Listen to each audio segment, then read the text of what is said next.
Let's begin with the poll. 47% say they are contented with their lives, 10 points higher than last year. Almost 75% say they agree with the statement, I have never doubted, I never doubt the existence of God. Rabbi, why don't you begin? What are we seeing here? Is this a major change in religion over a year? I can tell you that the graduates of our seminary are coming back and telling us that their positions as rabbis are showing them things that we never saw before. People are really turning now towards spirituality, if not more organized and formal religion. And this is because the priesthood of psychiatry has been found in many circles to be bankrupt. It's because we can only go so far in the world when it comes to science and what we know and what we can fit into our test tubes and our microscopes. But there's a lot more to it, a lot more spirituality to it. I see it, you know, on this holiday of Hanukkah, Jewish kids all over the world spin a dreidel, a little top. And I would compare it, people looking for answers in life and going to different things, to sort of spinning a dreidel, you know. We spin around looking for answers, and one day we come up with this answer, and the next day we come up with a different answer, you know, all kinds of answers. We're spinning, we're looking. One day it's science, and the next day it's religion, and the next day it's spirituality. So we're sort of like this dreidel. Reverend Caliandro, then, are we, Rabbi? Well, there's an interesting two theories of history. One is the linear and one is the cyclical. The linear theory of history says that we are progressing through technology and really growing. We would point to the fact that look how far we've come in this world over the last 150, 200 years.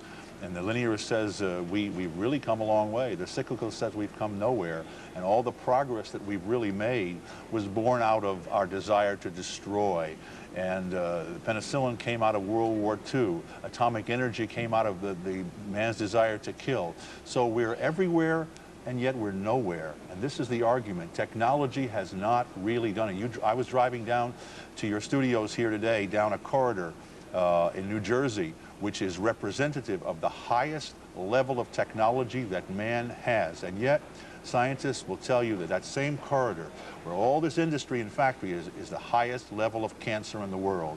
So you've got what we call in Hebrew, zeh leumat zeh, this opposite that.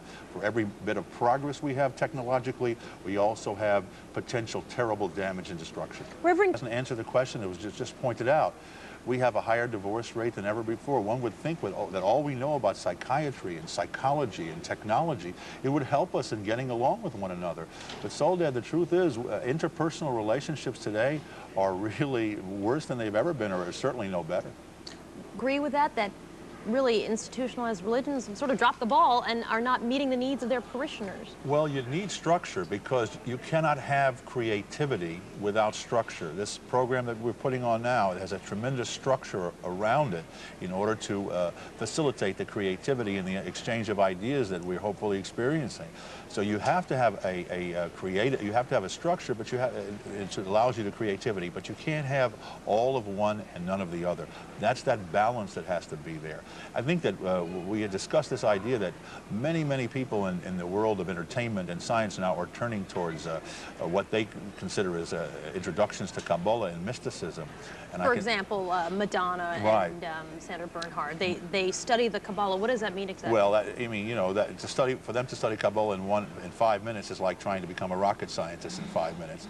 But all right, it's an entertaining idea. What they're discovering is that we grew up as kids with the idea of black and white and clear-cut answers. But mysticism and Kabbalah, and as I teach it in my groups, says that there is really nothing is as simple as it seems, and nothing is as complex as it seems.